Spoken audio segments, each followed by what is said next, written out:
காலையில் எழுந்த இனியாவிற்கு அன்று ஏனோ தினமும் காலையில் இருக்கும் உற்சாகம் இல்லாமல் இருந்தது. ஜாகிங் போகவும் பிடிக்கவில்லை, சோர்ந்து இருக்கவும் பிடிக்காமல் கீழே போய் டிவியை போட்டு நியூஸ் பார்க்க ஆரம்பித்தாள்.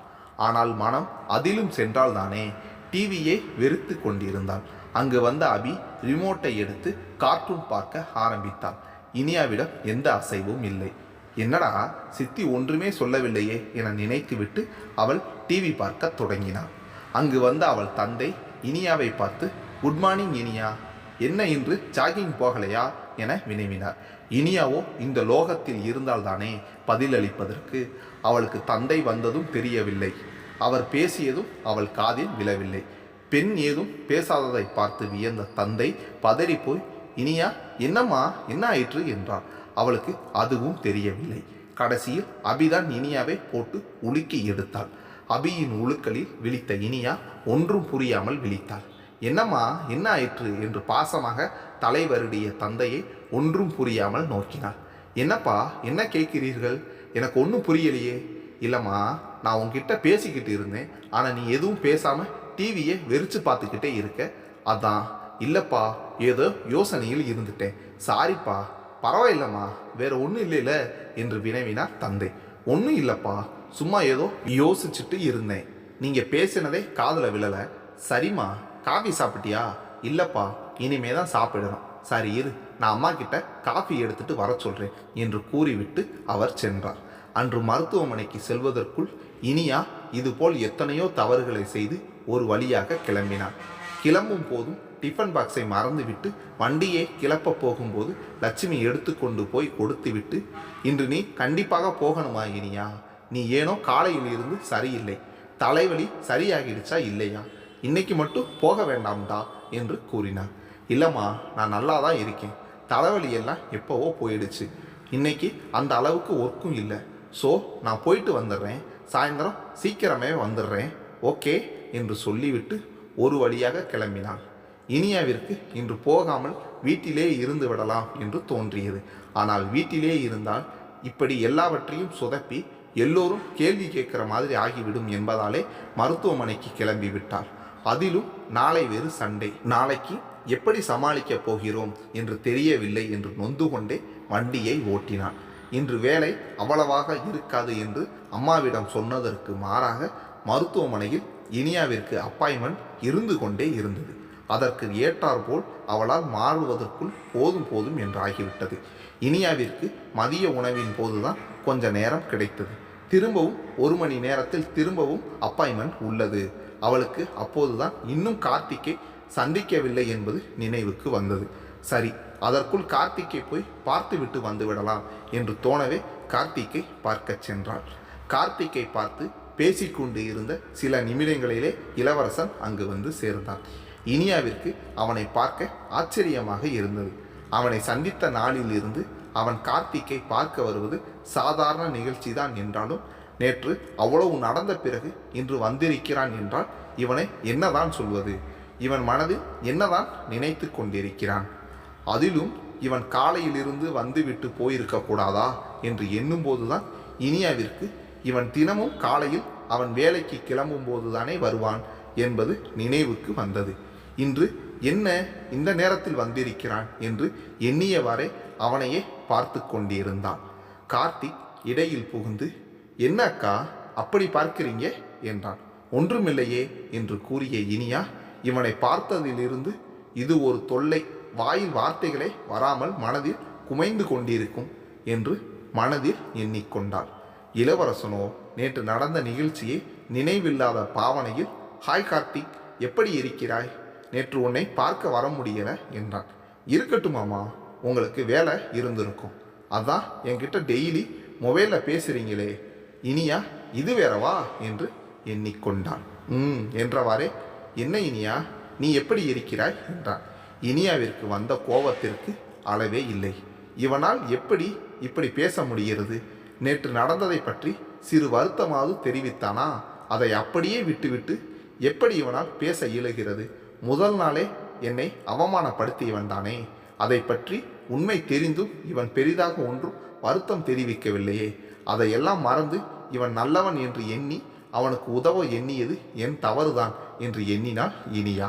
நேற்றைக்கு இருந்ததை போல் தான் இருக்கிறேன், எதுவும் பெரிய வித்தியாசம் தெரிகிறதா என்ன என்று கேட்டுவிட்டு, தெரிந்தாலும் தெரியும், நேற்று நல்லவர்கள் என்று எண்ணியவர்களை பற்றி இன்று அவர்களின் உண்மையான குணம் தெரிகிறதே என்றாள். இளவரசனும் விட்டு கொடுக்காமல், ஒருவரை பற்றி நேற்று ஒரு அபிப்பிராயம், இன்று ஒரு அபிப்பிராயம் வைத்திருப்பது சரியில்லை இனியா. நீ ஒரு சைக்காட்ரிஸ்டாக இருந்து கொண்டு இப்படி இருந்தால் எப்படி என்றான். நான் சைக்காட்ரிஸ்ட் தான், ஆனால் எனக்கு மேஜிக் ஒன்றும் தெரியாதே. மற்றவர்கள் மனதில் ஒன்றை வைத்துக்கொண்டு வெளியில் என்ன பேசுகிறார்கள் என்று தெரிவதற்கு. அப்படி தெரிந்தால் நான் ஏன் அப்படிப்பட்டவர்களிடம் நான் பேச்சுவார்த்தை வைத்து கொள்ளப் போகிறேன். இளவரசன் இதுவரையில் விளையாட்டுக்காகத்தான் பேசிக்கொண்டிருந்தான். அவள் ஏதோ பேசுகிறாள், அதற்கு ஏற்ற மாதிரி தானும் பேசுகிறோம் என்று எண்ணி. ஆனால் இப்போது அவள் பேசுவது அவனுக்கு கோபத்தை உண்டாக்கியது. ஆமாம், அப்படிப்பட்டவர்கள் மனதில் என்ன எண்ணிக்கொண்டு பேசுகிறார்கள் என்று தெரிந்துவிட்டாலும் அப்படி தெரிந்தால்தான் மேலாயிற்றே. ஒன்றும் தெரியாமல் மற்றவர்களை வதைக்க மட்டும்தான் தெரியும். நீ எல்லாம் எப்படிதான் சைக்காட்ரிஸ்டாக ஆனாய் என்றுதான் தெரியவில்லை என்று கோபமாக பேசிவிட்டு, கார்த்திக், நான் உன்னை அப்புறம் வந்து சந்திக்கிறேன், உனக்கு இரவு ஃபோன் செய்கிறேன் என்று சொல்லிவிட்டு வேகமாக அந்த அறையை விட்டு சென்றான். அவன் செல்வதை பார்த்து கொண்டிருந்த இனியா அப்படியே அமர்ந்து விட்டாள். அத்தனையும் பார்த்து கொண்டிருந்த கார்த்திக் தான் அதிர்ந்து இருந்தான். அவனுக்கு தெரிந்த வகையில் இருவருமே நல்லவர்கள். அவர்கள் இருவரும் எதற்காக சண்டையிடுகிறார்கள் என்று அவன் அறிந்திருக்கவில்லை. இளவரசன் கூறியதற்கு அவனால் மறுமொழி கூட சொல்ல இயலவில்லை. இனியாவை பார்த்த கார்த்திக்கிற்குத்தான் ஒரு மாதிரி ஆகிற்று. அவன் பார்த்த வரையில் இனியாவை இவ்வாறு அவன் கண்டதே இல்லை. அக்கா, இப்போ ஏன் இப்படி இருக்கீங்க? மாமா ஏதோ கோபத்தில் பேசிட்டு போயிட்டாரு, நீங்கள் அதுக்காக வருத்தப்படாதீங்க அக்கா என்றான். இனியாவிற்கு இந்த சிறுவன் ஆறுதல் சொல்லும் அளவுக்கு இடிந்து போய் உட்கார்ந்து இருக்கிறோமோ என்று தோன்றியது. அவனை சமாளித்தவரை, இல்லை கார்த்திக், எனக்கு ஒன்றுமில்லை, நீ எதுவும் ஃபீல் பண்ணாதே என்று அவனுக்கு ஆறுதல் கூறிவிட்டு அவள் அறைக்கு சென்றாள். அறைக்கு வந்த இனியாவிற்கோ மனம் சொல்ல முடியாத அளவுக்கு துயரத்தில் இருந்தது. நான் என்ன செய்தேன்? தவறு செய்தது அவன். நேற்று அவனை அழைத்து விட்டு வீட்டிற்குள் கூட விடாமல் அவமானப்படுத்தியது அவன். ஸ்வேதா மேலே ஏதும் தவறு என்றாலும் பிரச்சனை என்ன என்பதையே சொல்லாமல் வீட்டை விட்டு துரத்தியதும் அல்லாமல் அதற்கு மன்னிப்பும் கேட்கவில்லை. இனியா அவன் மன்னிப்பு கேட்க வேண்டும் என்று கூட எண்ணவில்லை. ஆனால் அதற்கு அவன் சமாதானமும் தெரிவிக்காமல் இன்றும் இப்படி சண்டை வளர்த்ததுதான் கோபமாக வந்தது. அங்கே இளவரசனின் மனமோ அதற்கு நேர்மாறாக இனியாவை குற்றம் சாட்டி கொண்டிருந்தது. என்னவெல்லாம் சொல்லிவிட்டால், மனதில் ஒன்றை வைத்து கொண்டு வெளியில் ஒன்று பேசுபவனாம் நான். அவள் எப்படி அப்படி சொல்லலாம்? நேற்று நான் பேசியதிலிருந்தே ஸ்வேதா யார் என்பதை அவள் யூகித்திருப்பாள். அந்த அளவுக்கு கூட அவள் அறிவு யோசிக்காமல் இருக்காது. அந்த பெண் அவள் உறவுக்காரி என்று தெரிவதற்கு முன்னாலே நான் எவ்வளவு சொன்னேன், அந்த பெண் எவ்வளவு கெட்டவள் என்று. அவளால் தான் என் தம்பி சாக பார்த்தான் என்றெல்லாம். அவளுக்கு அது கூடவா ஞாபகம் இருக்காது? என் தம்பி ஏற்கனவே டிப்ரெஷனில் இருக்கிறான் என்று தானே இவளை நேற்று அழைத்தேன். ஒரு சைக்காட்ரிஸ்டாக கூட ஒரு நபரை அழைத்து வந்ததே தவறு. என் வீட்டு விஷயம் எப்படி மற்றவர்களுக்கு தெரியலாம்? அதுவும் அழைத்து வந்ததுதான், வந்தால் அதுவும் அந்த பிசாசையா அழைத்து வர வேண்டும்? அதிலும் அவள் இல்லாவிட்டால் நானும் போய் விடுவேன் என்று மிரட்டல் வேறு. மருத்துவத்துறையில் இருந்து கொண்டு எந்த மாதிரி சூழ்நிலையில் எப்படி மிரட்டல் விடுத்தாள்? அதையெல்லாம் மறந்து அவள் போய் சேர்ந்தாளா இல்லையா என்று பதைத்து போய் ஃபோன் செய்து விசாரித்தால் அப்பவும் குத்தல் பேச்சு. இப்பவும் அப்படித்தான். எல்லாம் எனக்கு தேவைதான் என்று எண்ணிக்கொண்டான். இவ்வாறு இருவரும் மற்றவரை திட்டியவரை அன்றைய நாளை கடத்தினார்கள். ஆனால் அன்றைய இரவில் இருவருக்குமே மற்றவரின் மேல் கோபம் போய் தன் மேலேயே வருத்தம் கொண்டார்கள். இன்னும் தனிவாக பேசாததற்கு. அந்த ஞாயிறு காலை விடிந்ததில் இருந்தே இனியாவிற்கு ஒன்றும் பிடிக்கவில்லை. பொதுவாக இனியா ஞாயிற்றுக்கிழமையை ரொம்ப விரும்புவாள்.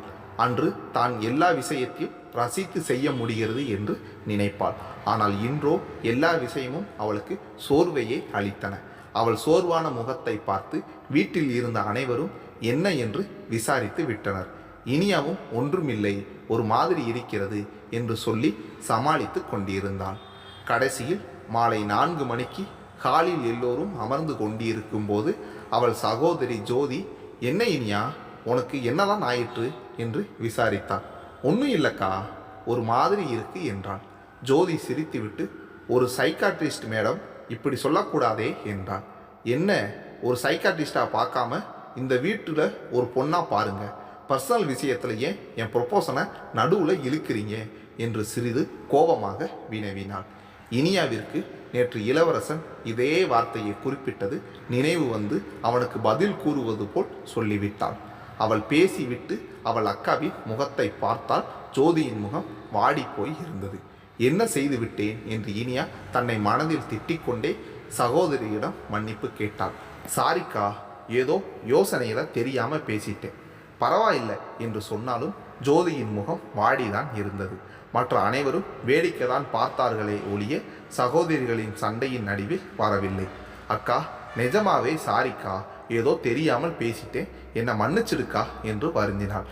தங்கையின் வருத்த குரல் கேட்டு ஜோதியும் இறங்கி வந்து, பரவாயில்லடி, நமக்குள்ள என்ன சாரி எல்லாம், அதை விடு என்று பேசி கொண்டிருக்கும் போதே இடை புகுந்தாள் அபி. சித்தி, நீ எப்படி எங்கள் அம்மாவை திட்டலாம்? எங்கள் அம்மாவை திட்டினா உன்னை யாரும் கேட்க மாட்டாங்கன்னு நினச்சியா? கண்டிப்பாக உனக்கு பனிஷ்மெண்ட் இருக்கு என்றாள். இனியாவும், சரிங்க அபி மேடம், பனிஷ்மெண்ட் என்ன சொல்லுங்க என்றாள். லீவு முடிஞ்சு ஸ்கூல் ஆரம்பித்த உடனே ஒரு வாரம் நீ தான் என் ஹோம் ஒர்க் செஞ்சு தரணும் என்று ஆர்டர் போட்டாள் அபி. இனியா அபியை துரத்த அபி ஓட என்று அனைவரும் சிரித்தனர். அபி வெளியே தோட்டத்திற்கு ஓட அவளை துரத்தி கொண்டு சென்ற இனியா சிலை போல் நின்றாள்.